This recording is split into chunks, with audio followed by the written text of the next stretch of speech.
अच्छा मित्रों, आप सबके बीच में मैं गायक फुलेंद्र चंचल खजड़ी वाले मलौरा जिला गाजीपुर आजमगढ़ के बॉर्डर से चलकर आए हैं। विशेष सहयोग हमारे बड़े भैया गायक जवाहरलाल विश्वकर्मा जी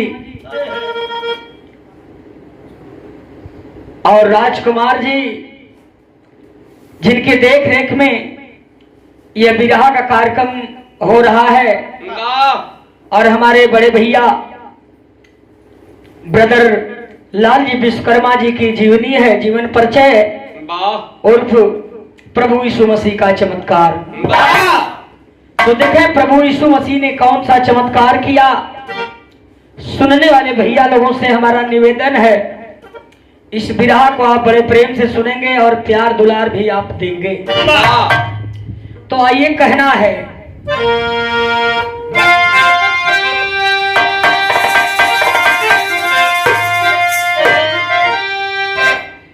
जिला गाजीपुर बहुत निराला,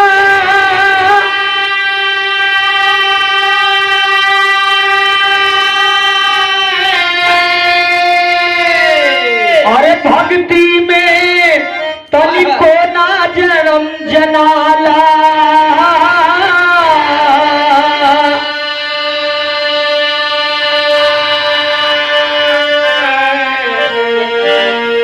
कलयुग में प्रभु यीशु जी कैलन चमत्कार।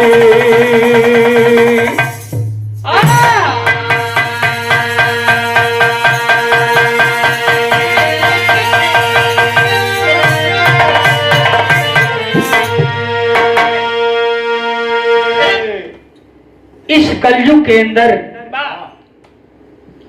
भगत तो तमाम निकले, लेकिन मैं एक भगत, एक उपासक, एक पुजारी और एक साधक की बात मैं इस समय बता रहा हूं, जिसने यीशु को पाया। लेकिन कैसे पाया, वो काम आपके ना करे के हो। जब पहले वो पेड़े के नीचे बैठ के कुल कार्यक्रम करे के होत रहल। यीशु को पाना है तो के आपके अंदर प्रेम लाना है। तो देखें, कवि जी लिख रहे हैं कि प्रभु किसका साथ देता है। गजल का लाइन है बाबू,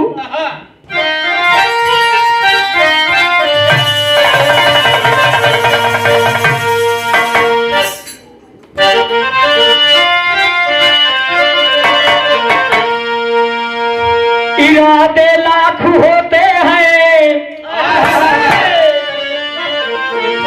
इरादे टूट जाते हैं, अरे वही अजमेर जाते हैं जिन्हें ख्वाजा बुलाते हैं। तो कव्वाली का टुकड़ा है, हरे आंधियां आंधियां गम की चलेगी तो संभल जाऊंगा।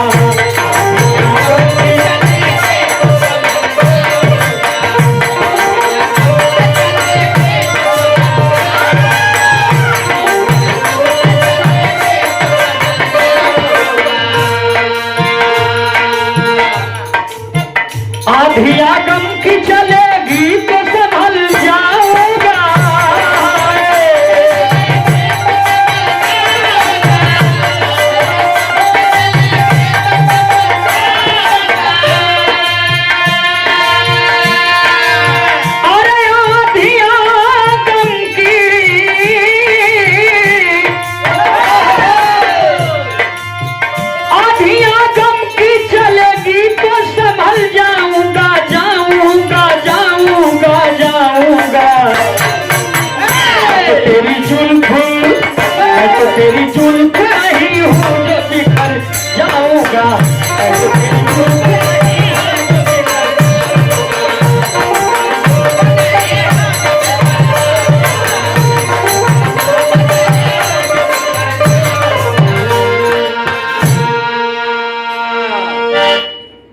ए भैया प्रभु केकर केकर साथ देलन कवि जी अपने कलम से बताओ थुन का बताओ थुन कि प्रभु के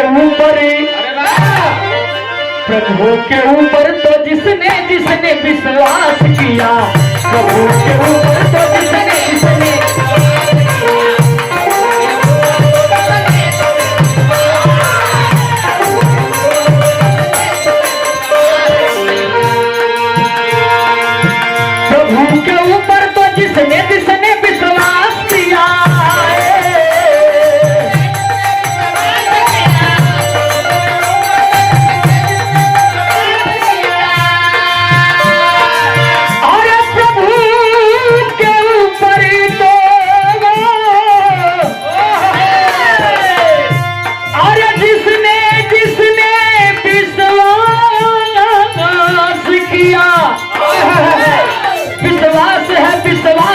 विश्वास किया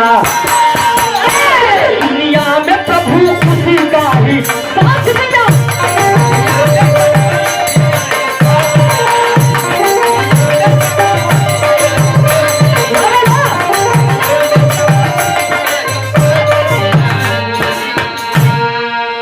कभी नहीं लिखा था कि प्रभु के ऊपर जिसने जिसने विश्वास किया पूरी दुनिया में प्रभु उसी का ही साथ दिया।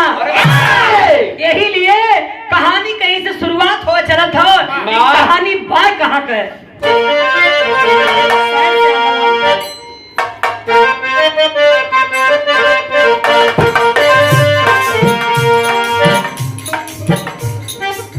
जिला गाजीपुर तहसील सैदपुर की बात कही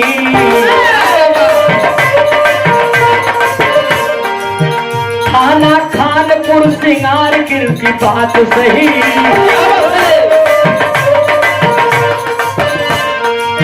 सेमरा कोरी में एक राम श्री विश्वकर्मा थे पत्नी सीता देवी जिनके 4 बेटे थे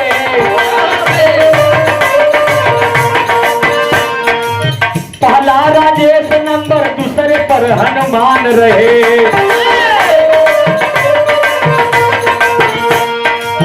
तीसरा राम जी चौथा लाल जी गुणवान रहे।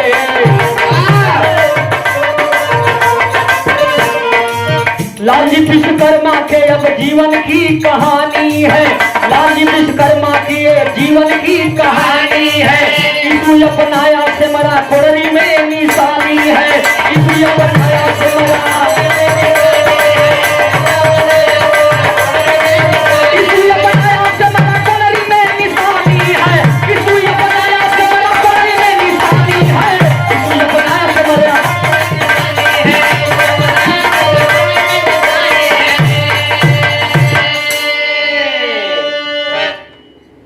कहानी समझ ला लो कहानी जब समझ ले बात तभी राह में मौज आई बात बनत जाई। जिला गाजीपुर तहसील सैदपुर थाना खानपुर पोस्ट सिंगारपुर सिंगारपुर के अंतर्गत एक सेमरा कोड़री गांव है। जे सेमरा कोड़री के रहने वाले एक विश्वकर्मा परिवार से जिनका नाम है परिवार के मुखिया का राम श्री विश्वकर्मा जिनके दुल्हन का नाम पत्नी का नाम सीता देवी बताया गया। सीता मां के पास 4 बेटे हैं। पहला बेटा राजेश और दूसरा हनुमान तीसरा राम जी चौथा लाल जी। जो छोटका बेटा लाल जी हुवन उन्हीं के जीवन का ही गाथा बा लेकिन तनी हम आप लोग के वहां ले चलत हई। गांव घर में जब बेटा पैदा होला बड़ी खुशी होले तो लाल जी का भाई नाम तो ना पड़ल हो लेकिन हम इस समय नाम बताओ थे लेकिन वो समय नाम नहीं पड़ल हो। लेकिन देखा ये बाबू औरतें सब जुट करके गांव के पड़ोसिन जुट करके सोहर मंगल गावत थी। लेकिन सोहर मंगल कैसे गावत थी तैसा लहाय के बाद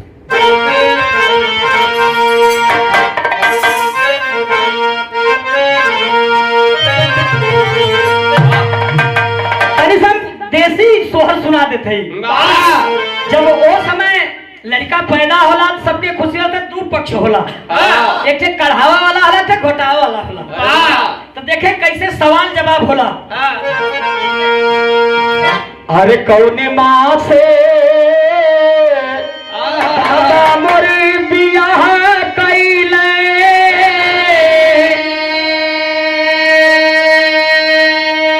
हर कौने में गवाना दिहले हो। अरे सखिया कौने माँ से सुता अली हो से जरियात पौआ मोरा भारी भइले हो।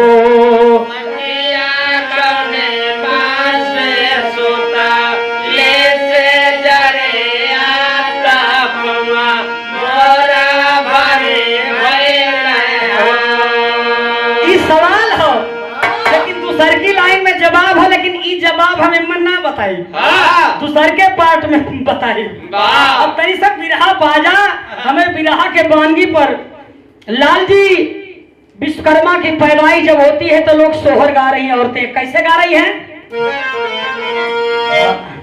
सोहरा गवाता बाया बनावा हो दुआरे परबा, जनवा हो दुआरे परबा जनवा। अरे मोरे ललना रे, अरे मोरे ललना रे, अरे बाबूजी के खूसा बात मनवा तलला नाखे लावे न हो। ओरे ललना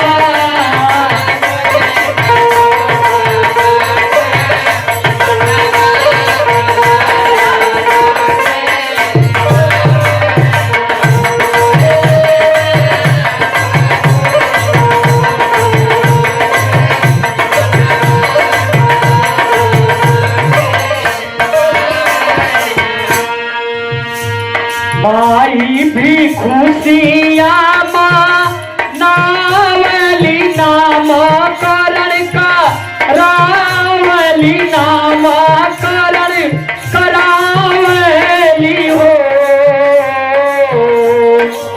अरे मोरे ललना लाल जी पढ़ल बेटावा के नामवा त स्कूले भावली हो। लाल जी पढ़ल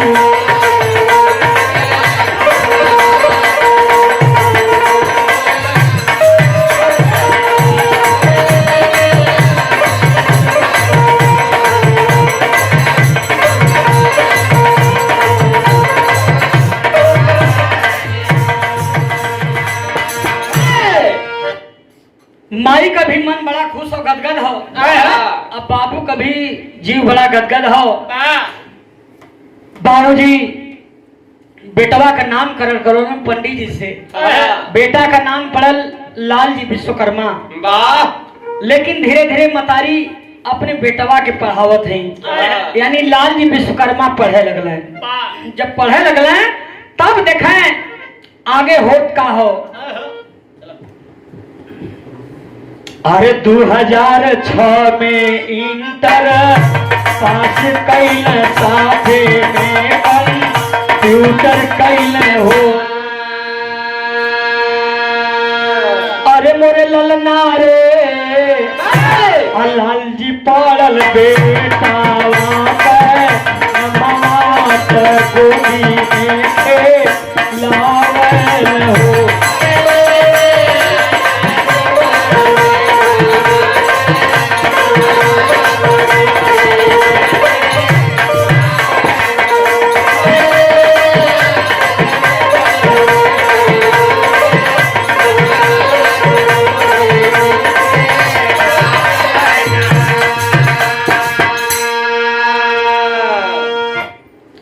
अब देखें लाल जी विश्वकर्मा पढ़त हन भैया 2006 में इंटर पास कैलन। इंटर पास कैला के बाद जौन बा वही इंटर पढ़ाई के साथ साथ कंप्यूटर और डिप्लोमा साथे साथे करत हूँ। लेकिन देखा अब धीरे धीरे 2011 आ गल। जब 2011 आ गल तब यहाँ एक गीत लग गई।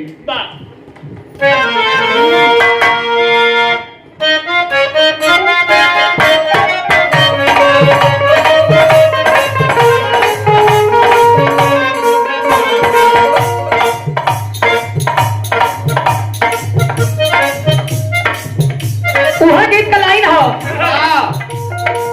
ए हमार सोनावा, ए हमार सोनावा करा जनी फोनवा,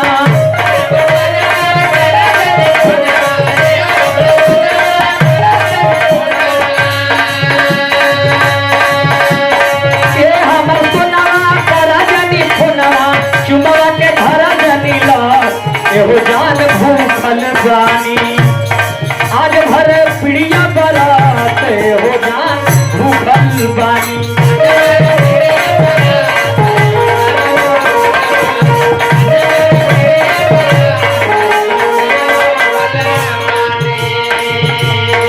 अब देखें आगे होत का बा। अरे बीए पास कइले मन खुश भइले,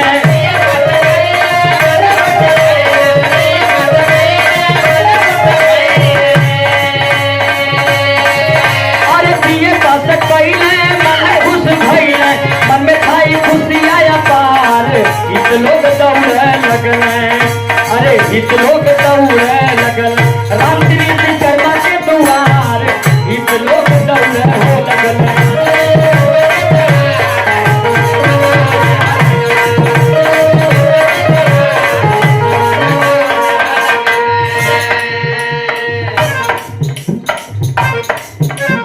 अब देखें लालजी विश्वकर्मा धीरे धीरे बीए पास कैलन, और जब बीए पास कैलन तब कवि जी एक लाइन बताओ तुम अंतरा के लाइन में, यानी गांवपुर का लोग धीरे धीरे राम श्री विश्वकर्मा जी से यानी लालजी विश्वकर्मा जी के पिताश्री से लोग कहे लगन के रे भैया तुम्हारा लड़का पढ़े बहुत टापर है, एक काम करा ऐसो बीए पास भी कर लेलस, अरे सदिया वदिया करबा, इतना भी जरूरत हो ना, इनके फेरे मत पड़ा तू। अब जौन बा शादी का चक्कर चले लगल, लेकिन शादी का चक्कर तो चला था, लेकिन घरे में परेशानी हो, जितना पुरानी सब परेशान हो, सलाह करे लगलन बाबूजी, यानी राम श्री विश्वकर्मा बाबूजी सलाह घरे में करत हुन, ते आगे होत का बा।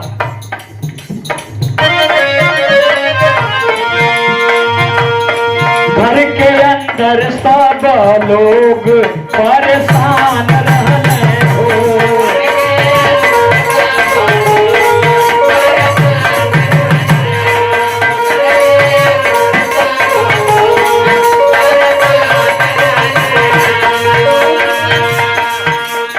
बाबू माई साथे सब ही लोग हैरान भइले हो,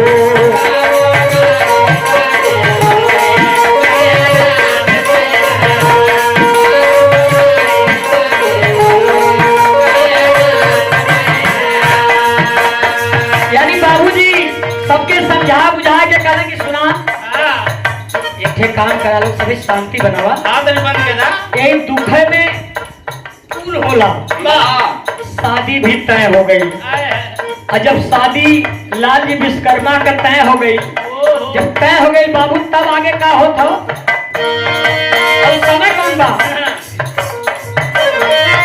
अरे जून का महीना बाजल बा बजनवा,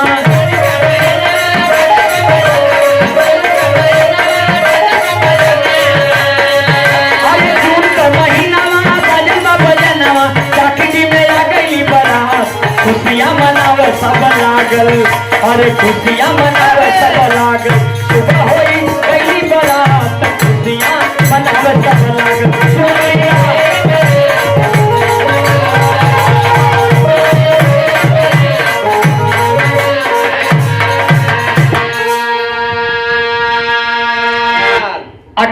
जून के शादी के दिन पड़ गए। 18 जून के बारात गई सिधौना चाकीडी में जो आजमगढ़ जिला में पड़ेला और 19 के विदाई हो गई। और जब विदाई हो गई पंचो घरे आ गिलन घरे वाले लोग सब जनबा बड़ा खुशी हो खुशी का माहौल हो। धीरे धीरे रात बीतल जब लाल जी विश्वकर्मा घर के अंदर गए प्रवेश किए हैं तब देखें समय तो धीरे धीरे बड़ा बढ़िया से बीतत हो लेकिन जब घड़ी 12 से 1 बजौलस तब का भैल अब विदेशिया लग बढ़ जा ठीक और बढ़ जा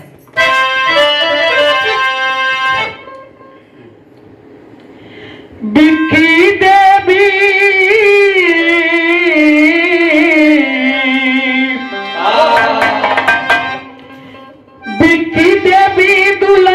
बनी के ससुरा में आई गईली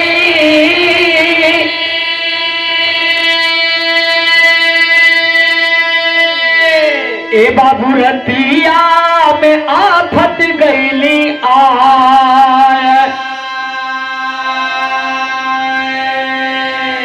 आधी रतिया के खांसी अब लाल जी के आवे लागल बिक्की देवी भैली परेशान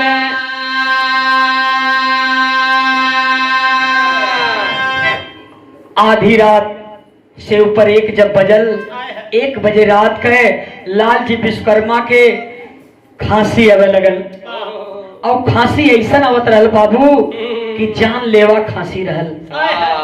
खांसी जब आवे लगल तो कम से कम 1 से 2 घंटा के बीच में लाल जी विश्वकर्मा जिंदगी और मौत के बीच में झूले। बिक्की देवी देखली स्वामी का हालत बड़ी खराब बा रोवे लगली वही घरवा में रोवत रोवत बहरे निकलनी अपने सासू माँ के बुला ले ली बोलौलिन तो यहाँ गीत लग गल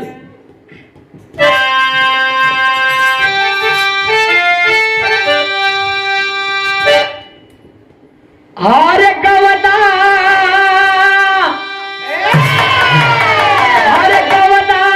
करवला पियवा धारे बैठवला राजा हो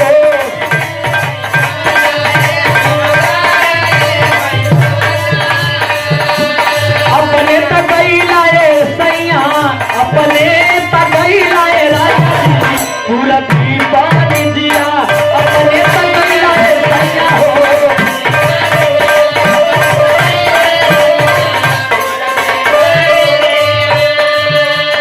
बिक्की देवी रोवत हई रोवत रोवत कैली का बिक्की देवी रोवत रोवत अरे बिक्की देवी रोवत रोवत सासू माँ के भोलवली ए भैया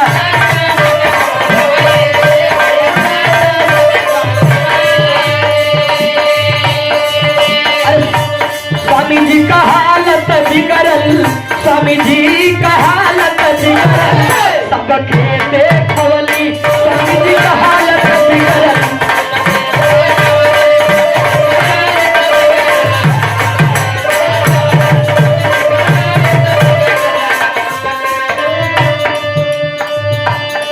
जानेला घरे में जब केहू को तबीयत खराब हो जाला तो परिवार में शांति ना मिले ले बाबूजी घबरात हुन कि हमारे बेटा के का हो गए तुरंत बगलिए में एक थे ओझा रहलन बाबूजी ओझा जी के पास जाके भभूत लेके अलन बेटा के ऊपर छिड़कत हूँ खियावत हूँ भैया लेकिन वह एक आध घंटा 100-200 भैल बा फिर जिस कहे, लेकिन ये खसिया वाला कार्यक्रम खाली रात का होता है। हर देवी देवतन के लोग मनावत हुन, लेकिन देखे पंचो आगे कवि जी लिखत हुआ होत का बात।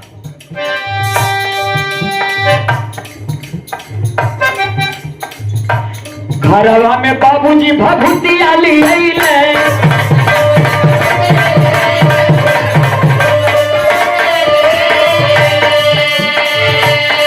बाबूजी भभूत लीलन। सुबह बीतल, लाल जी विश्वकर्मा सोहरा बाबा चल गईलन। सोहरा बाबा जाके जीवन खूब बीतल है।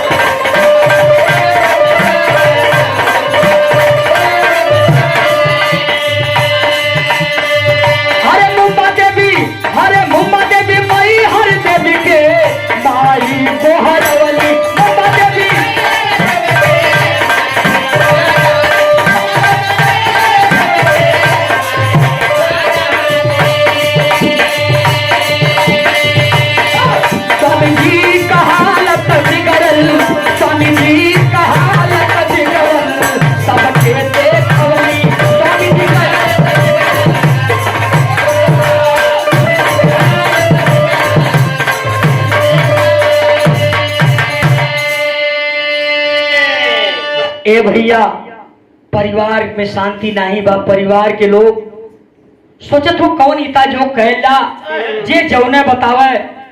लाल जी विश्वकर्मा, सोहरा बाबा, मखदूम शाह बाबा, मैहर देवी, मुंबा देवी, विंध्याचल, चौकिया माई, जितना देवी देवता हुन सबके मनाए लेहलन। इतने ना कुछ लोग ये कहलन कि भैया तुम मंगलवार के हनुमान जी के दीप जलावा, आप तो हर कमवा बन जाई। लेकिन यो कह के देख लेने के कुछ भैल वैल ना। कुछ लोग ये बताना कि अपने घरवा में गायत्री मंत्र का जाप करवा दा, ऐसे सुधारे। लेकिन वहू से कुछ भैल वैल ना। तब इनकर बाबूजी जहां जग होखे वहां आटा, गेहूं, चावल ई दें, बल्कि एक बार अपने घर पर भी जग वाला कार्यक्रम करौलन। लेकिन कोनो फर्क पड़ल ना। तबीयत में सुधार ना होता, परिवार में एकदम विघटन पैदा होता। बाबू एक दिन उदास होके बैठल हुआ। देखें कहल जाला कि अगर दिल से तू परमेश्वर के याद करबा तब परमेश्वर केहू के न केहू के रूप में तोरे सामने आके प्रकट हो जाई। लेकिन परमेश्वर का नाम ले बात। आप देखें एक दिन का बात बा, चारपाई पर सुबह उठ करके बैठल हुआ उदास मने, सोचत हुन। एक थे उनके मुहवा से, लाल जी के मुहवा से एक थे बात निकलल कि का प्रभु, अरे हमार खबर कहिया ले बा, हमरे परिवार का खबर कहिया ले बा। यही बीच में एक थे नया चमत्कार भैल। पहला चमत्कार कौन होता? हाँ।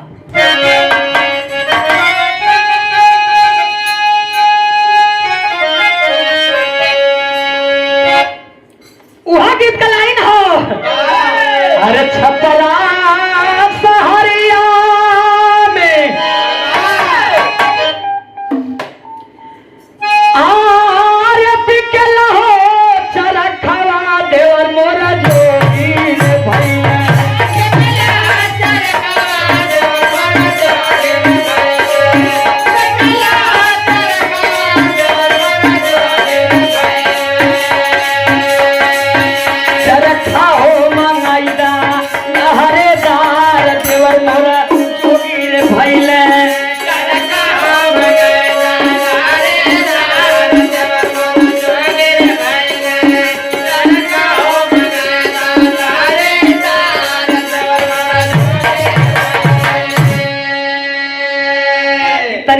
खजरी का झलक हो।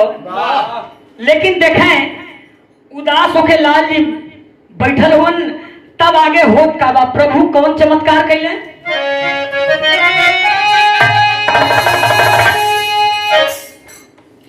कहे कि लाल जी उदास होके अरे बैठल दुआरिया, झरझर नजरिया हो कर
वो चमत्कार प्रभु कौन कैले? अरे बड़की बहिन कैले आनंद ललनवा,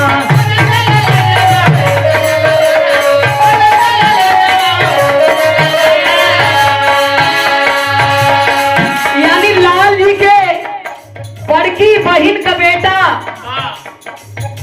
बहिन का नाम विद्या देवी है, विद्या देवी का बेटा आनंद वही सुबह सुबह आ गया और मामा को उदास देखा तो कहा, क्या कहा? अरे बड़की बहिन कैल है आनंद ललनवा,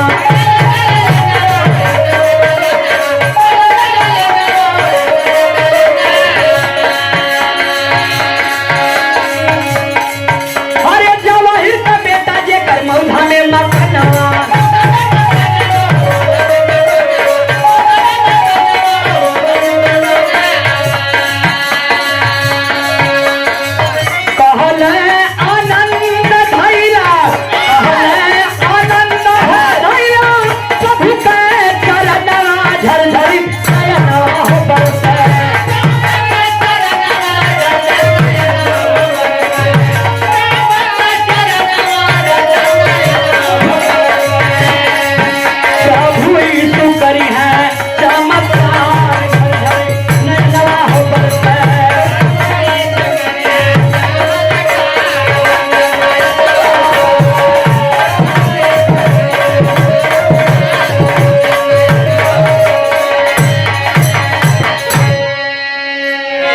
आनंद कहा कि रे मामा आप कितना उदास क्यों हैं?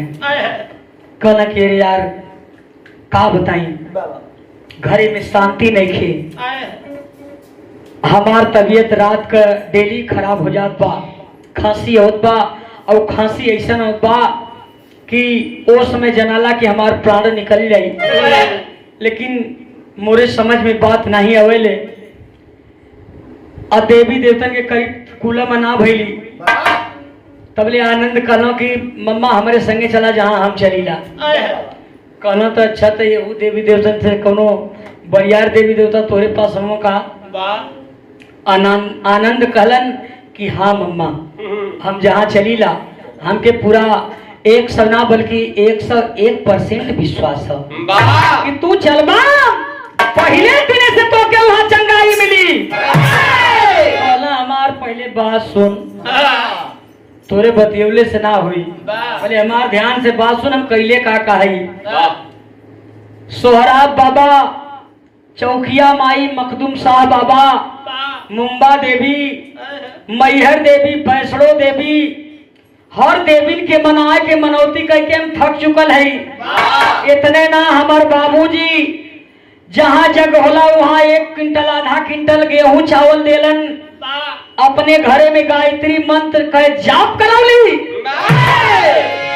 लेकिन कोई सुधार नहीं भैल।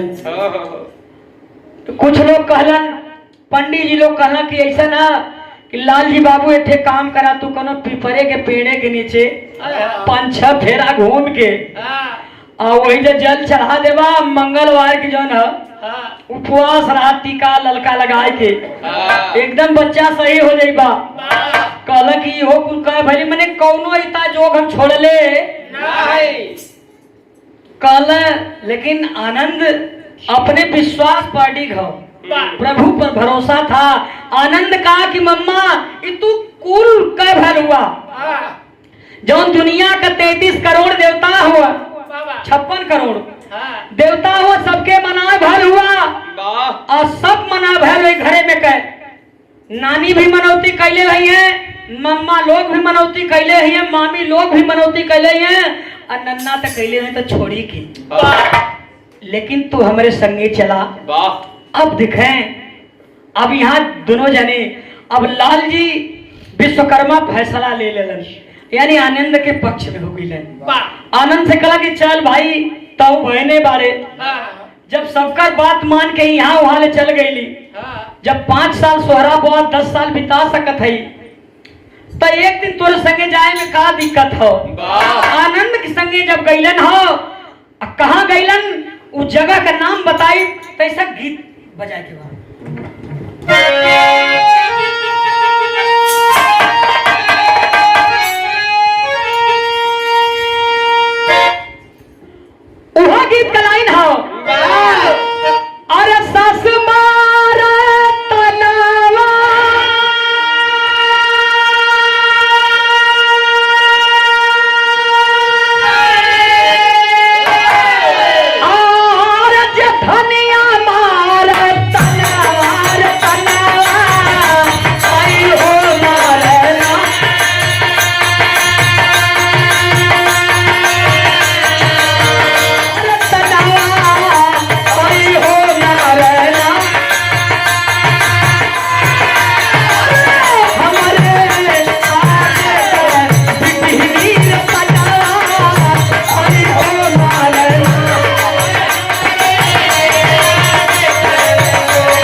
ए भैया अब देखें मामा बहने आनंद और लाल जी विश्वकर्मा चल देते हैं। कहां चलल हुन?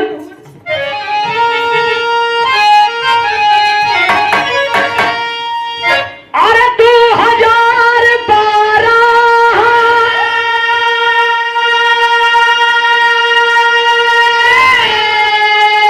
अरे मंगलवार वाला बिनावा दुनला अलनवा चलल।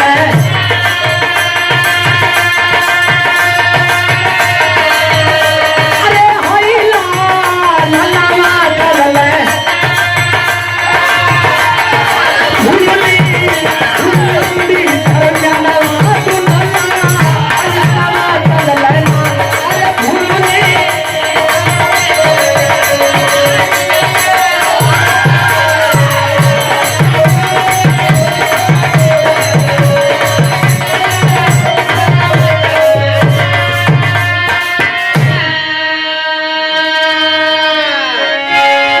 ए भैया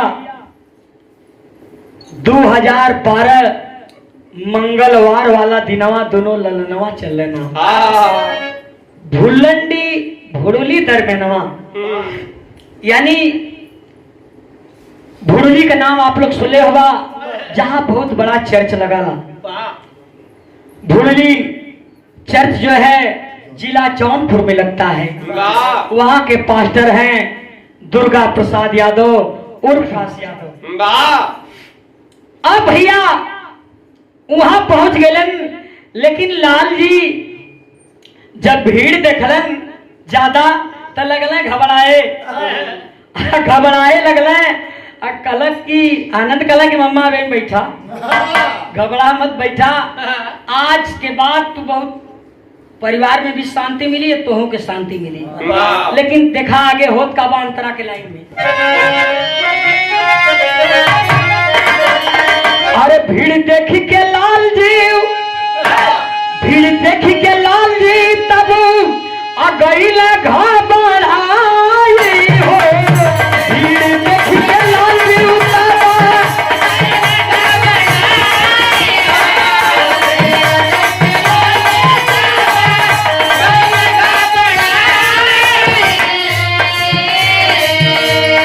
भिड़िया देख के इनके दिलवा में जन्मा साहस बढ़ल। इहो अपन हाथ जोड़ के सबके संगे विनती सुनाओ तुमन। अब का कहत हुन? हाथ जोड़ा लाल जी अपन विनती सुनाई हो।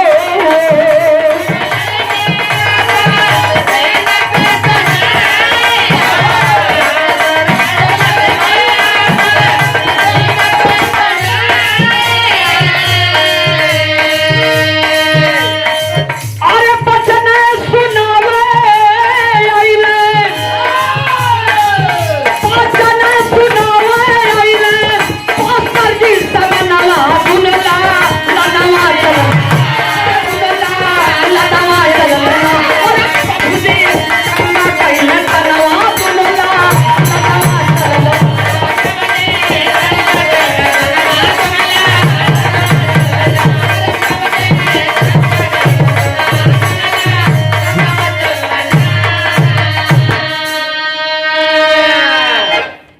ए भैया हाथ जोड़ के लाल जी अपन विनती सुनावे लगलन। दिल से सुनाओ थोन।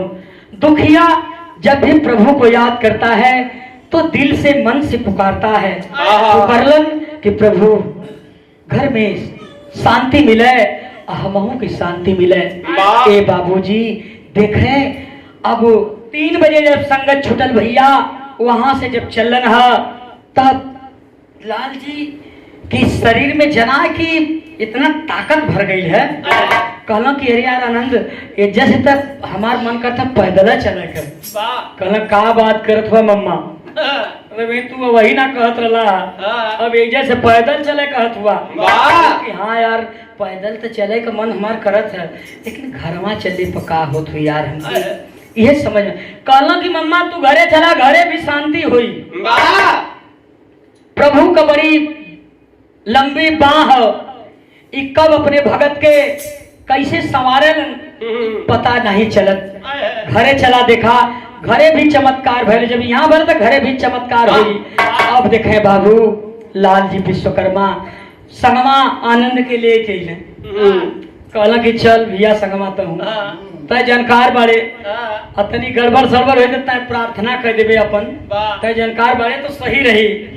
जब आए के घरे देखत हुन तो घरवा के जब खड़ा भइले तो जनाए की उजाला है, जौन अंधेरा मती लगत रहल जनाए की उजाला एकदम बड़ा दिल गदगद हो।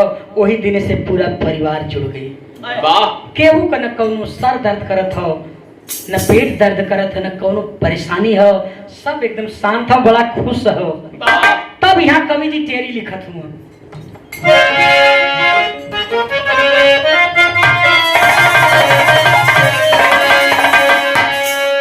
हरे प्रभु का अरे चमत्कार हो गोइया, अरे गोइया प्रभु का चमत्कार हो गई। लाल जी ब्रदर के घर में हो लगन सुधार, अरे सुधार, अरे सुधार। अब तनी सब बुल्लू चचा का बानगी लगी।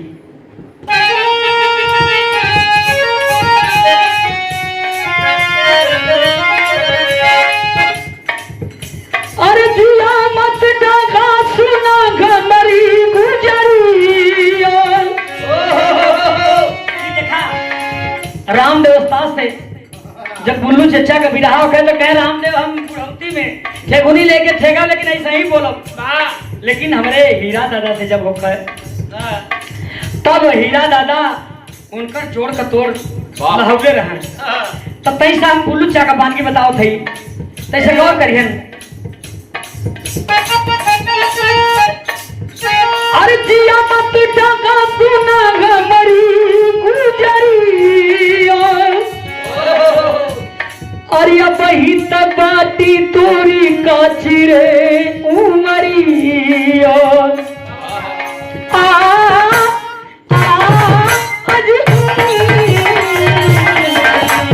आग लगे हमारी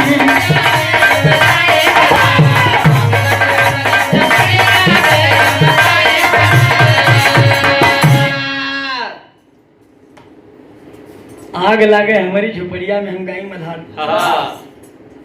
अब देखा इत गीत का बानगी रहल। अब कहानी में देखें आगे होत का बा झूमर छंद।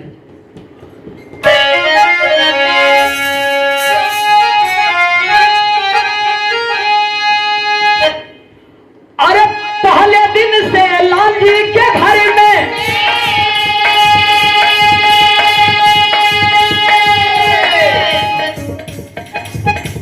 दिन से लाल जी के घर में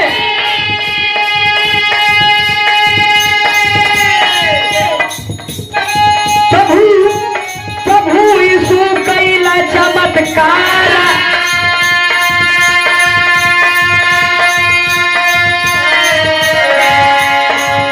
अरे पूरा फैमिली साथ में आते संगत करे रविवार मंगलवार।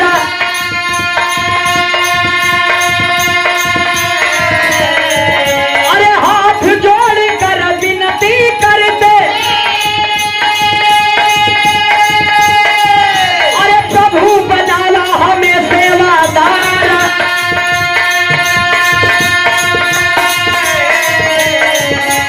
प्रभु छू रहा पाशर कहने, प्रभु छू रहा पाशर कहने, संघर्ष से बाहर गिरे हैं उस बात है।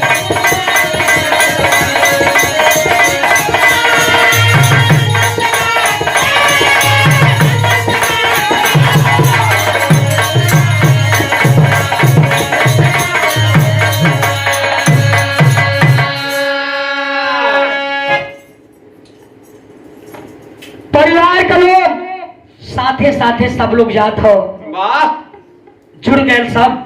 लेकिन एक दिन वही संगति में बैठल हुआ लाल जी आई है प्रभु से हाथ जोड़ के विनती कर दो कि हे प्रभु, जैसन है दुर्गा पास्टर जी यानी ये ब्रदर जी कर रहे हैं, ऐसा ही मुझे आप बना देते प्रभु, तो मैं भी आपकी सेवकाई करता, आपका सेवा करता पूरे जीवन। ये कह देलन, यह कहता है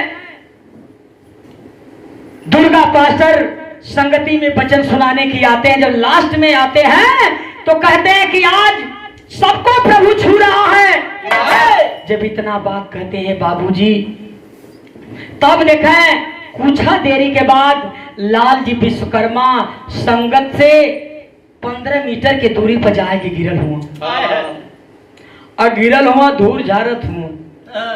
आनंद आ गिले, कहना कि का मम्मा कैसन? अरे सब अंदर बैठल, तू बहरे? कहना कि नहीं यार। अब कहना कि बाकावा मत में बतावा ये जे कैसे आ गईला? कहना कि यार हमरे समझे मिलल हम कैसे जय आ गईली, और संगत में वो दे बैठल है, हम इतना दूरे आ गईली। कहना अच्छा घाव लगल है कि ना? तो कहना कि नहीं घाव तो ना लगल है। ता आनंद विश्वकर्मा बोला भांजा जो था, कहा कि मम्मा आज से प्रभु आपको चुन लिया, आप प्रभु के सेवक हो गए।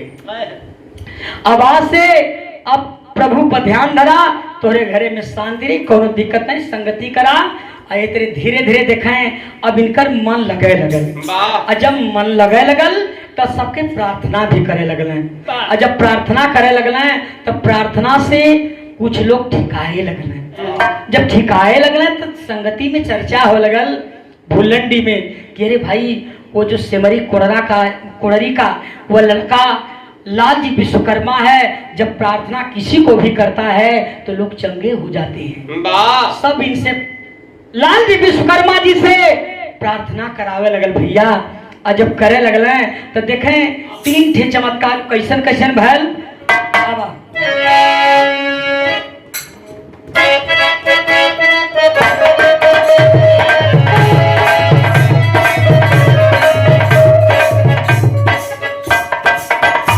गीत का लाइन हो,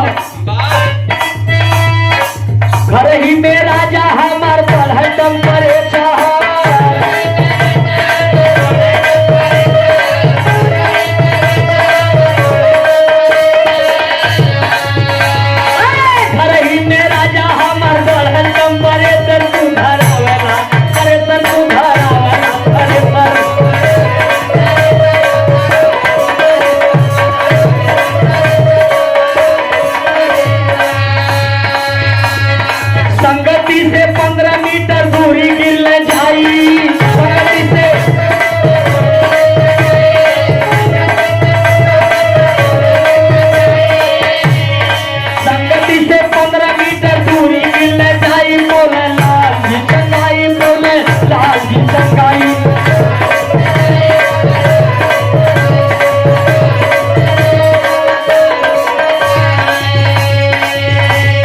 वही दिन से प्रेयर करे मनावा लगाई।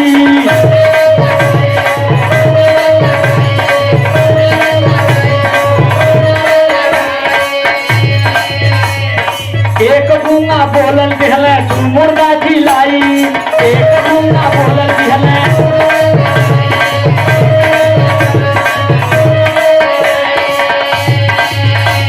इनके प्रार्थना का चमत्कार, प्रार्थना करते हैं।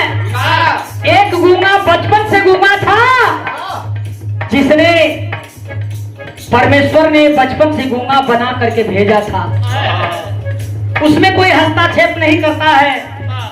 जब लाल जी विश्वकर्मा प्रार्थना करते हैं कि प्रभु इस गूंगे को सही कर दीजिए, वह गूंगा प्रार्थना के बाद बोलने लगा, हमारे जैसे आप जैसे बोलने लगा। इतने ना, फिर एक फोन आयल, चर्चा जब हो लगन दूसरे दिन फिर फोन आयल, फिर प्रार्थना कैले। 2 मुर्दा जी उलन अपनी प्रार्थना से, एक थे घर में एक थे बाहर।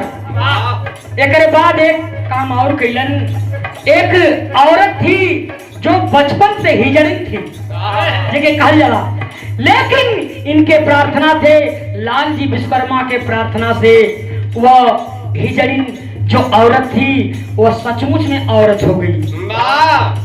ता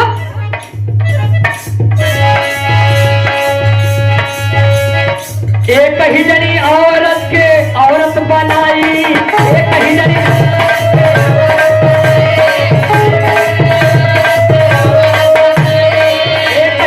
औरत के औरत बनाई,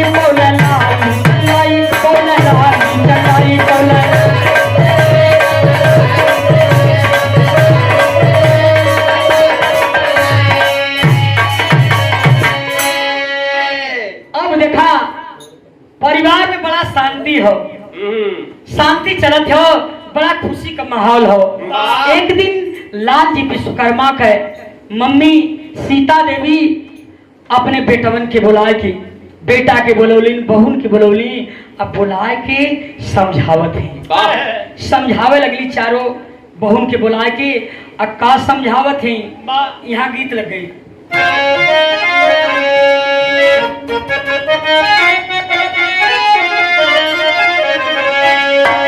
हर गजब करूप तुहार, गजब सूरतिया तू पवलानु हो, गजब करूप तुहार, गजब सूरतिया तू पवलानु हो।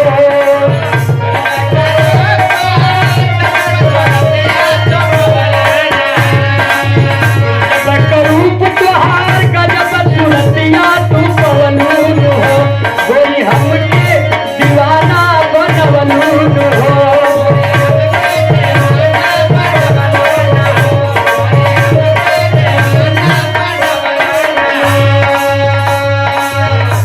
चारों बहू साथे माई लाल जी के बोलवली समझवली हो, चारों बहू साथे माई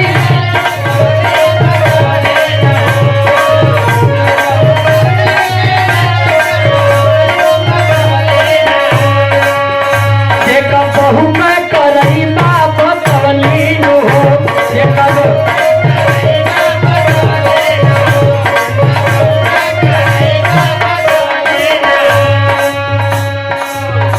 माई लाल जी से कहली कि बेटा हई जन्मा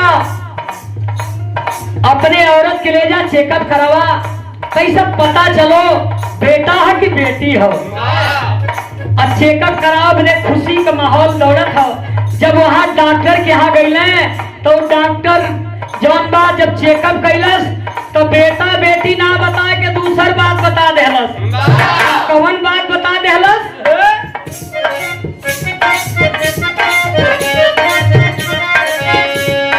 साफ साफ डॉक्टर बताई दिहल, साफ साफ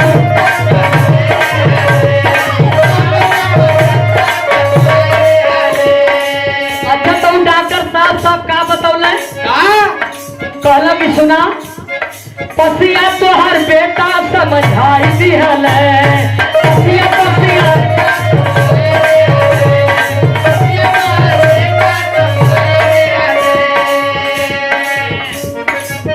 वो डॉक्टर लाल जी के औरत का सोनोग्राफी करके कलश की सुना, हर औरतन के पेट में बच्चा जब भी होला तो चाहे मूड़ी ऊपर होले चाहे मूड़ी नीचे होले, लेकिन तोहार बेटा ये अपने मतारी के गर्भ के अंदर ऐसे पसिया पसिया बा। तब लाल जी के पैरों तले से जमीन जना खिसके लगल हो बाबू, सोचे लगल कि का प्रभु ई का कह देला, ई हम का सुने के चलिएली, ऐसे लेनी कि हम चेकअप ना करोले हो तो अच्छा रहो। प्रभु को सौंप देते हैं कलन की प्रभु इस बच्चे के जीवन की डोर मैं आपके हाथों में देता हूं और इस बच्चे के जीवन को आपको चलाओ। इतना कह देलन, लेकिन डॉक्टर का कहलस कहला कि ऑपरेशन करबे तब लाल के बचैबे समझौलन हो।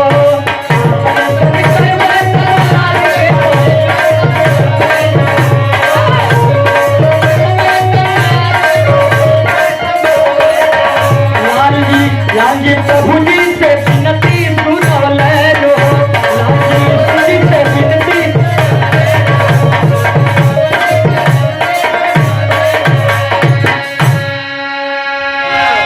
डॉक्टर देखकर कहा यह नॉर्मल डिलीवरी नहीं होगी, ऑपरेशन करके इस बच्चे को निकालना पड़ेगा।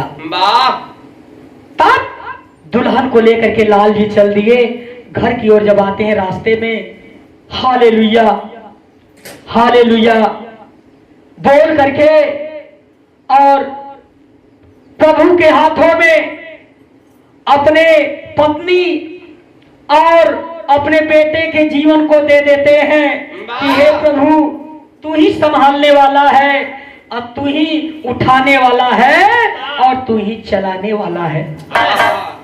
सौंप देते हैं।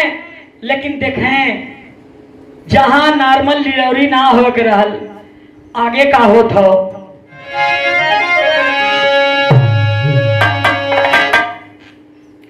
कुदही के कहली बंदरी कुदबो ना कैला हो, कुदबो ना कैला हो, खतबारा दंडावन के मार जी।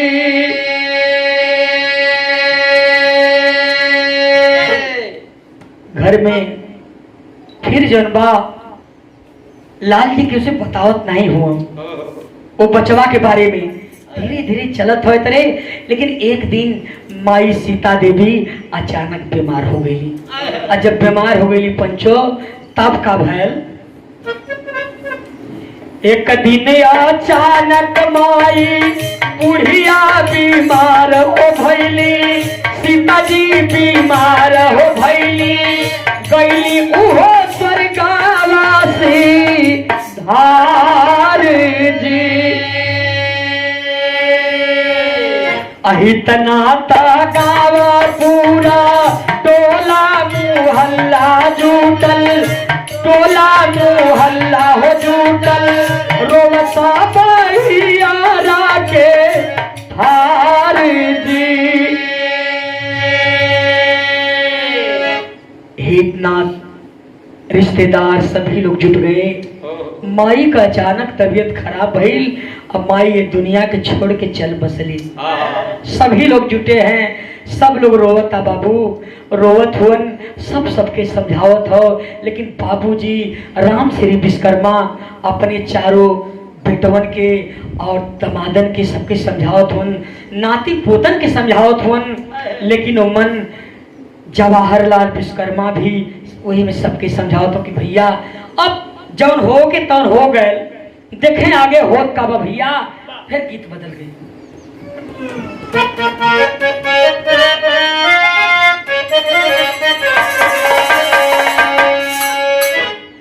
हर एरिया कबीसिया, एरिया कबीसिया, एरिया कबीसिया,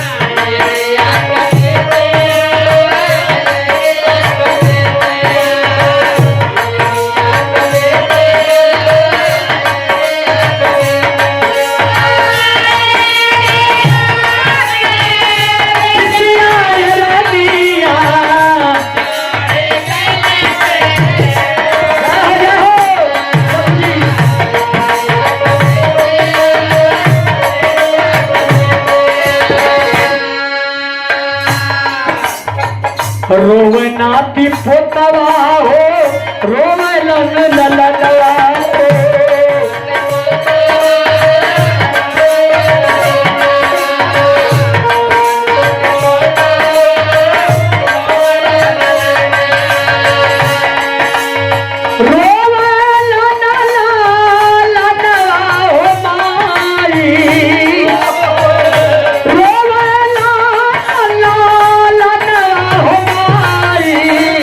सुना कैलू भावाना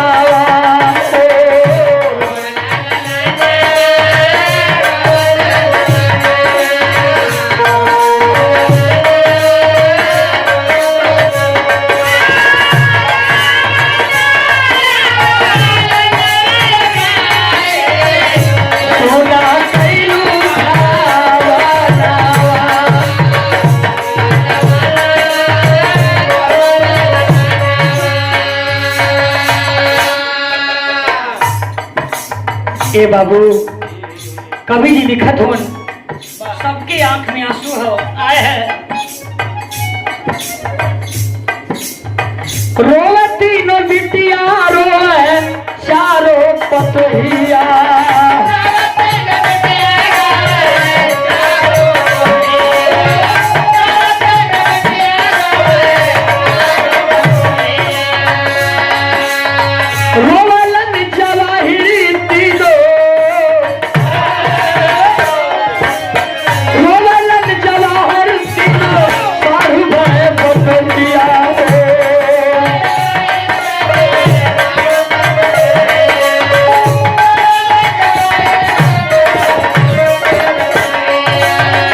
सबके समझावे सबके समझावे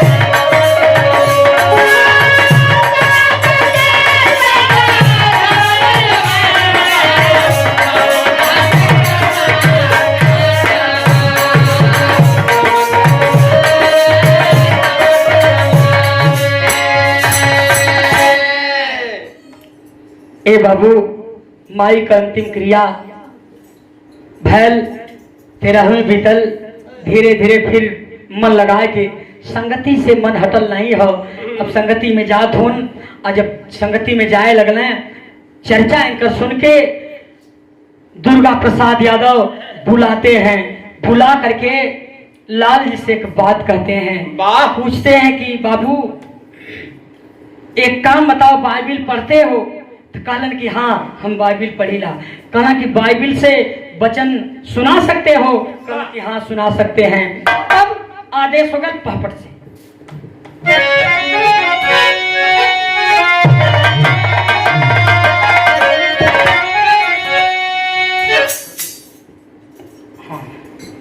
अरे मंच पर दुर्गा पास्टर लिए बुलाई लाल जी चला के अरे मंच पर दुर्गा पास्टर लिए बुलाई लाल जी चला के देवा आज बाइबिल से वचन सुनाई लाल जी चला के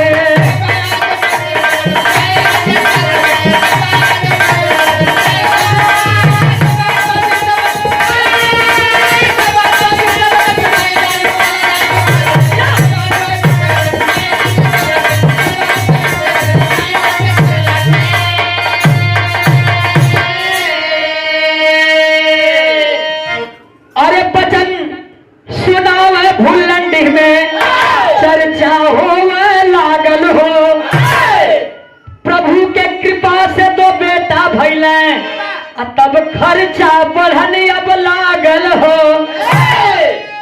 अब मामला फिर अधूरा था धीरे धीरे इनके पता ना चलल बेटा जौने के डॉक्टर पसिया पसिया बतौले रहल वह लड़कवा घर में पैदा भयल एकदम नॉर्मल डिलीवरी अब इनके पता ना कि प्रभु का ही खेल बा का बा लेकिन अब जब दो बेटा धीरे धीरे भइले तब बेटवन का नाम पड़ल नाम पड़ल तो इनके चिंता भी बढ़े लगल लाल जी विश्वकर्मा जी के चिंता बढ़त है कि आखिर में दूध बेटा हो गई आगे भी कुछ चाहिए तब देखे आगे हो का वो बेटवन का नाम हो अभिषेक अभिषेक अनुग्रह नाम धराई लाल जी चेला के अरे अभिषेक अनुग्रह नाम धराई लाल जी चेला के देवा आज बाइबिल का वचन सुनाई लाल जी चेला के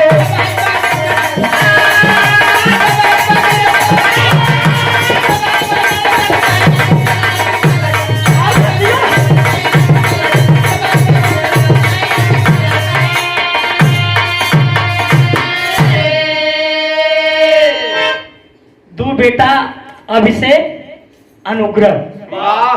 अब एक दिन का खेले बेचारू अपन झोला अब बैग ले निकल गए बम्बई नौकरी के तलाश में, इंटरव्यू भी दे देलन। अब मने ड्यूटी पर जाए का नंबर हो, सिलेक्शन हो वाली बात हो, और तब ले घरे में बुलावा हो गए कि जल्दी चलिए कोनो दिक्कत है। अभी संचय वहां से अपन छोला झकड़ लेना, फिर चली ले सिमरा कुंडली में। और जब यहाँ आ गए तो सोचला कि यार वहां तक काम ना बनल,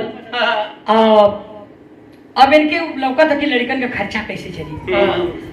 अब जन्मा यहाँ सोचना कि रुका का तो जगह देख के होटल खोल ली और घर में रहबो करब। हमार जो तनी संगति भी कैले जो न कि होटल भी हमार चली बढ़िया से, लेकिन इनके दिमाग में सामान खूब खरीद लेलन। खरीद के फिर इनके दिमाग में कौन खुरापात आई, पूरा समनिया बेच देला। 3 दिन में बेच के एकदम खाली हो गई। अब फिर उदास होके सोचत हो कल के चला चली दीदी के चली घूम आई। तो कहाँ दीदी के पहुंचल है? जवाहरलाल के घरे। इनकर बड़का जीजा जवाहरलाल मौधा वहां पहुंचलन। जब जवाहरलाल जी इनकर चेहरा देखल कल का हो कैसन, बहुत उदास हुआ। अरे अब तो बियाह शादी भी हो गल, तुहार 2 लड़का भी हो गई ना, अब मतलब का उदास रहला। कल कि नहीं जीजा ई बात ना हो। कल तक का बात है हमें बतावा, तो अपन बात शेयर करें अपने जीजा से। कल की जीजा हमकी ये बात का दिक्कत हो कि 2 लड़का अगर पहले मन 2 परानी रही, खर्चा कम रहल, लेकिन 2 बेटा हो गए इनके पढ़ावे लिखावे के बाद कैसे खर्च बढ़ चली। समझौलन जवाहरलाल जीजा कल के रे मदवा तू चिंता काहे करत हुआ, परमेश्वर में जब हो गईला, परमेश्वर तो के जब चुन ले हुआ तो तू परमेश्वर का काम करा। लेकिन इनके दिमाग में बात धसत ना हो। कल खाए के सुता बेहने तो से हमारी बात हुई। आप प्रार्थना करके सुत्या, प्रार्थना करके जो ही आंख मूंदते हैं तब तक सामने प्रभु यीशु मसीह आकर के खड़ा हो गया। खड़ा हो करके इनसे वार्तालाप करने लगा। कहा कि बेटा तू काहे उदास हुआ, तो आल्हा से लगावा। आल्हा में हमारे टे उदाहरण भैया, जे भैया हमार विराह सुनी, ये उदाहरण के बड़ा गौर से सुनी। उदाहरण में बड़ा दम है। का दम है?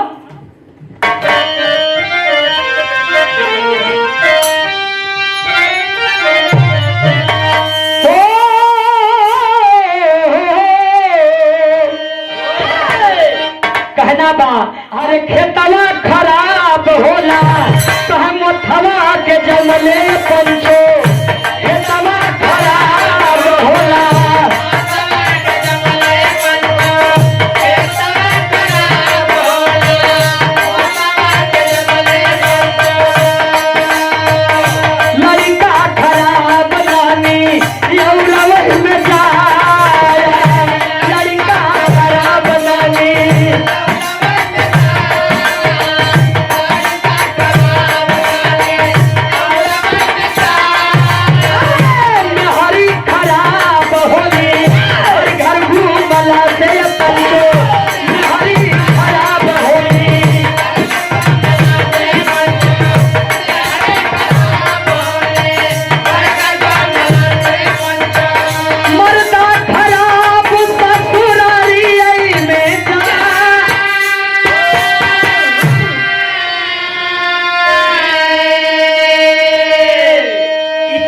उदाहरण 4 लाख कहो। जे समझी वही बदे बढ़िया पड़ी। हाँ तो आप ना समझी तो करे लिए हम का करब। हाँ आप समझ ले ना हुआ। हाँ पूरा समझ ले तैसा। अब आप बानगी पा जा सली। कहा कि बम्बई पहुंच के लाल जी अब भूल नौकरिया पंचो,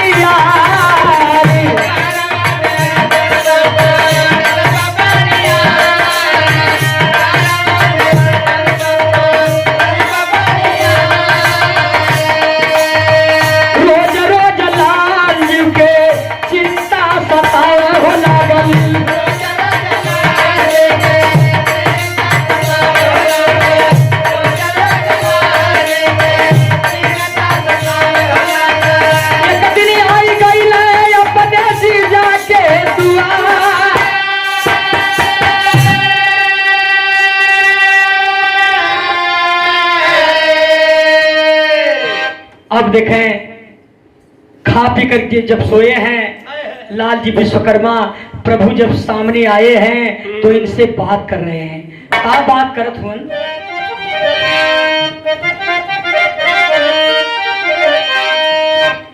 कहा याद करा बेटा जवन मंगला बरदनावा,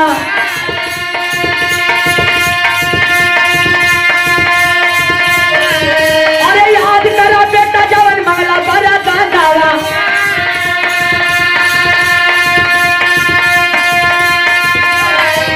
अरे भुलंडी कलेसिया में हथवा पसारा, ए बेटा भुलंडी कलेसिया में हथवा पसारा।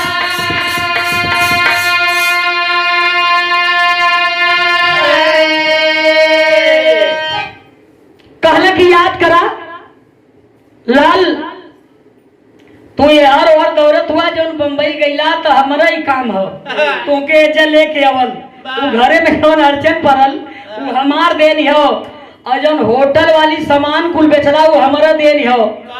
ई बतावा लाल, तू वही दिनवा भुलंडी कलेसिया में हथवा जोड़ के जब कहला कि हे प्रभु हाई ब्रदर जी जैसन करत हुआ ऐसा हमहू के बना देता, तब पूरे लाइफ पूरे जीवन तोहार हम जोनों की सेवकाई करी। तो हम तो के देली की ना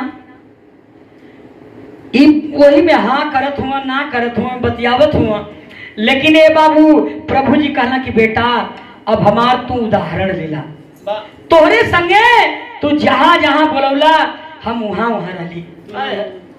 जैसे ना विश्वास हो तो उदाहरण में लेला। उदाहरण में का बताओ तुम प्रभु जी?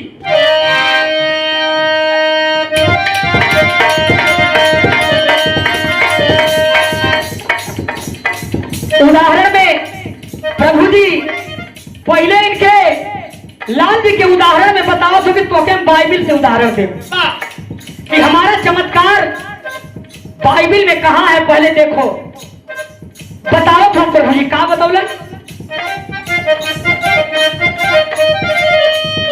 अरे काना नगर में पहला कैली चमत्कारावा,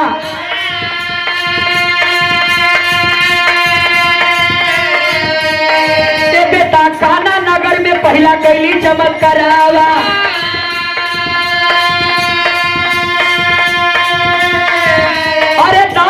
घटलों के देहली बढ़ाया,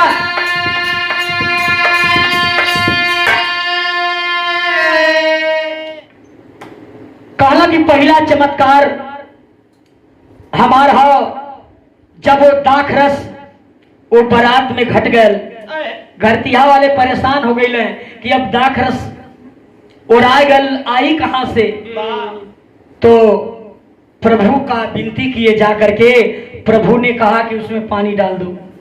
पानी लोग डाल दिए और डालने के बाद कना ढक दो। ढकने के बाद थोड़ी देर के बाद प्रभु ने आदेश दे दिया, कहलन कि अब पिलाओ।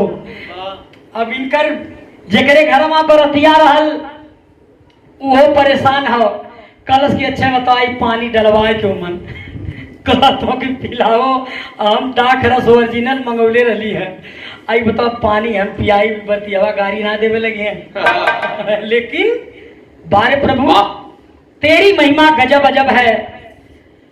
तय प्रभु जी के माता जी भी माई मरियम वहां थी, कहती है कि रे बेटा जब आदेश हो गया तो तू पिला दे दाखरस। अच्छा तो बल्टी में निकल आए घर पियावे लगल तब उमन जो पहलमा पियले रहे बरतियावा वो आके बैठ गए, तैसे खाली रह लोग आ गए, फिर बैठ गए तो एक गिलास हो मल्लस तो जाके ओरिया कलश के है कहला का कल अरे मर्दवा चे बढ़िया वाला तब पियाओ तुम कहला जब पहलमा कुल पियो ना बहुत खराब रहा है अब का पिया चला देखा, लेकिन एकर गजबा कलर है। आई दाखरस कहाँ से मंगोले हमन के समझे में रहता, लेकिन पियबा तो कम से कम 5-6 गिलास पियबा का बात करता पूरा जौन पहले के पियले रहे वो उठ के आके बैठ गई पी लेना कहना कि बा भैया बा हमन के बहकावत रहे लोग, कहा कि बेटा ये हमारा पहला चमत्कार हो। बाइबिल के अंदर दूसरा चमत्कार कौन हो?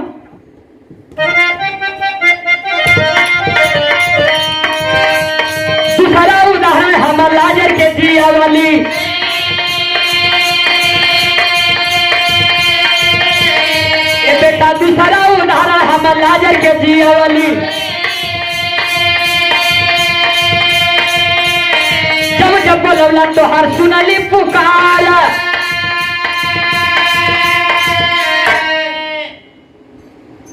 कहलो कि दूसरा उदाहरण ये हमार हो जो लाजर के उगाड़ गल जमीन में मुगल आदमी कबो जिंदो हुई का, लेकिन वो हमार देन है। हम जिंदा कैली चौथे दिने ओके हम जियौले ही। तब लाल जी कहना कि प्रभु, तब कहला कि अब हम तोहार उदाहरण देवे चलत है, तोहरे संगे का कैले है, याद करा हमार बात। कौन बात याद करे क्या? फिर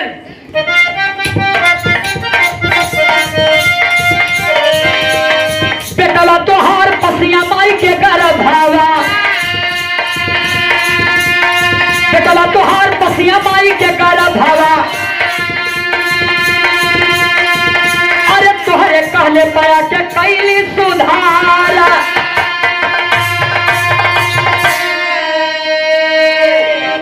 कहला कि वो जो नॉर्मल डिलीवरिया तोरे घरवा में भइल, डॉक्टर कहलस कि नॉर्मल डिलीवरी ना होई, बेटवा पसिया पसिया हो।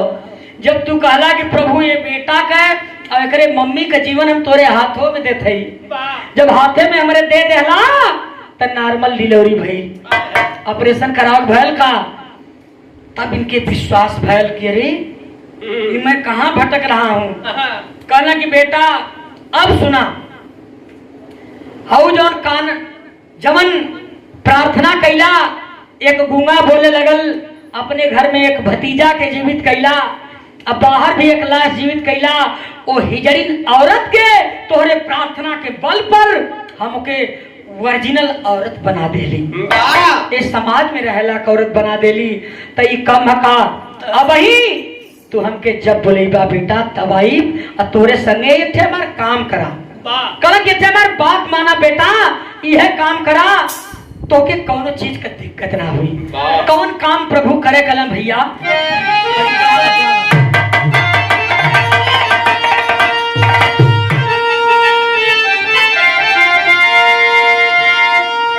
कहले प्रभु यीशु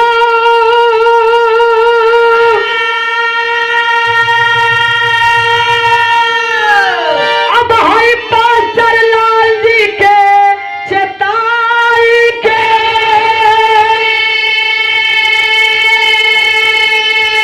कहे कि कदम बढ़ावा बेटा, कदम बढ़ावा बेटा, और यीशु के मनाई के कदम बढ़ावा बेटा।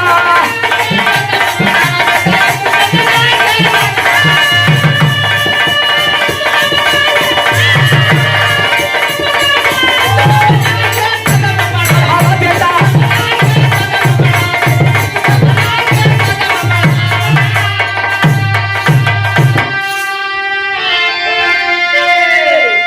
पहली कलेसिया का चर्चा हम बतावे चलत है, जौन सैदपुर में चलेली। वो सैदपुर में जब कलेसिया खुलल पहली, तो प्रभु ने चमत्कार किया। कौन चमत्कार? सैदपुर कलेसिया में अब विकास कैले आई। अरे दूसरी कलेसिया बातें सपना दिखाई।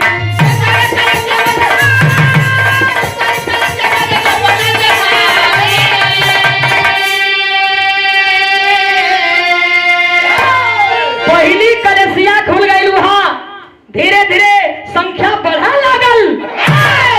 इतना ज्यादा संख्या हो गई कि प्रभु फिर इनके सपना दिखावे लगलन।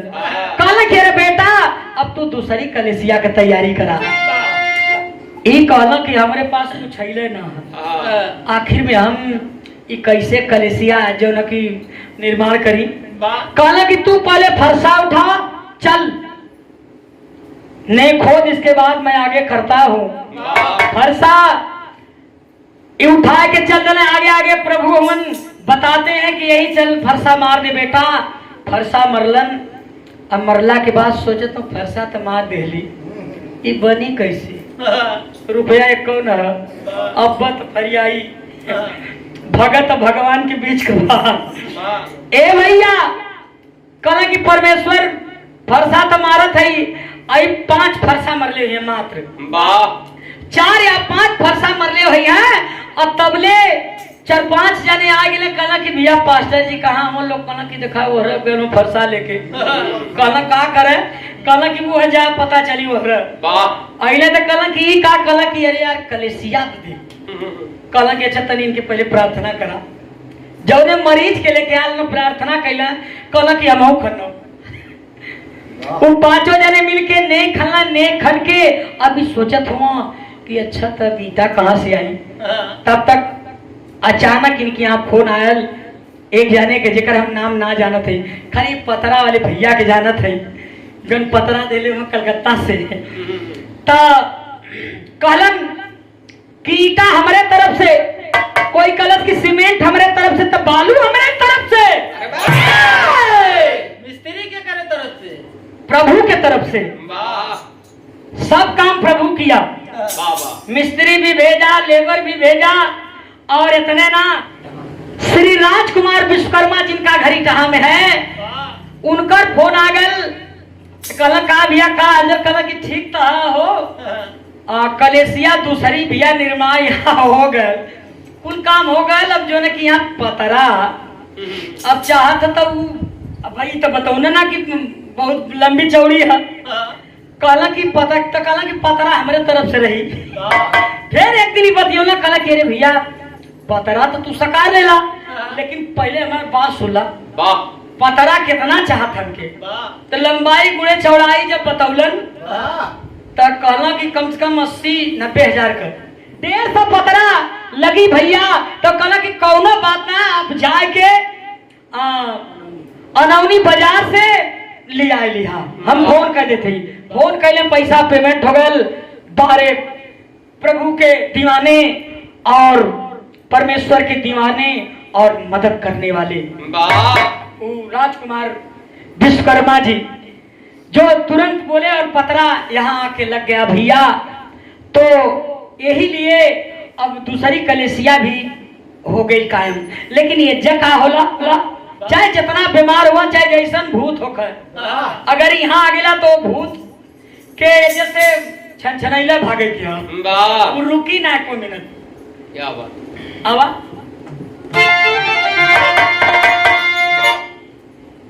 कैसे मरा अरे कोनरी में निशानी अब बीमार ठीक होला जाए के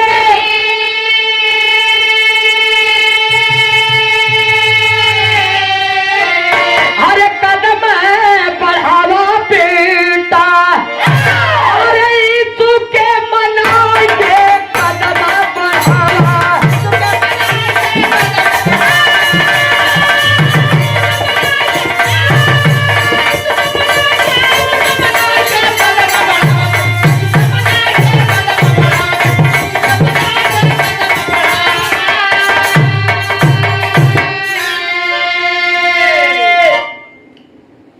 यहाँ तक तो हो गए भैया लेकिन बीच में ये लॉकडाउन वाला समस्या हो गया जब लॉकडाउन वाला समस्या हो गया तब मामला थोड़ा सा गंभीर हो गया कि आखिर में संतन के भक्तन के विश्वासियन के कैसे प्रार्थना दिहल जाई तब दूसर जुआड़ लगावल गए जौन चैनल के माध्यम से कहना है लॉकडाउन मोदी जी लगवाई लाइव टेलीकास्ट 3 दिन चैनल से दिखाई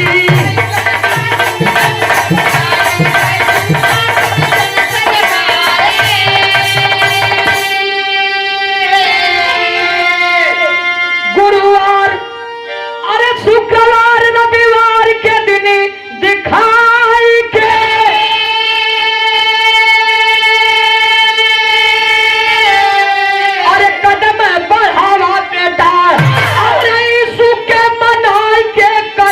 बढ़ावा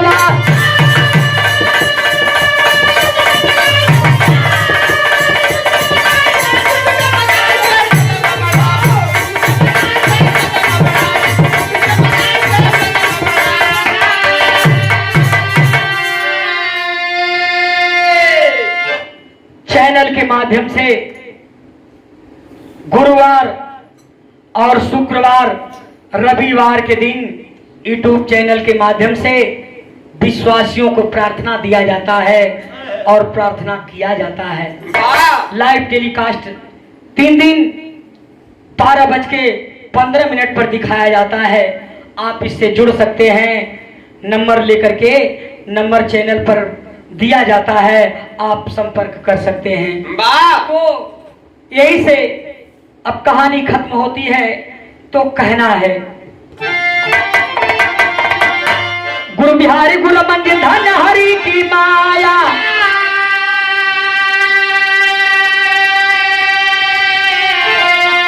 श्री द्वारका नाथ कवि अरे राजा बाबू पर छाया,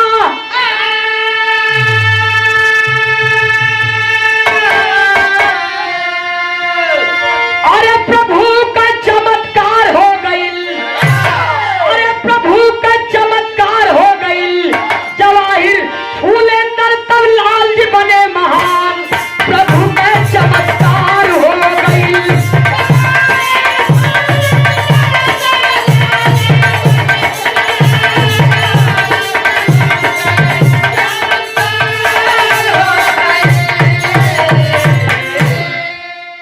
अगर आपने हमारे YouTube चैनल को अब तक सब्सक्राइब नहीं किया है तो आपको यहाँ सब्सक्राइब बटन दिख रहा है, इस पर आप क्लिक कीजिए और हमें सब्सक्राइब कर दीजिए। और साथ ही साथ इसके सामने एक नोटिफिकेशन बेल आ रहा है, इसे भी आप इनेबल कर दीजिए ताकि आपको तुरंत नोटिफिकेशन मिले जब भी हम कोई नई वीडियो अपलोड करें। तो चलिए।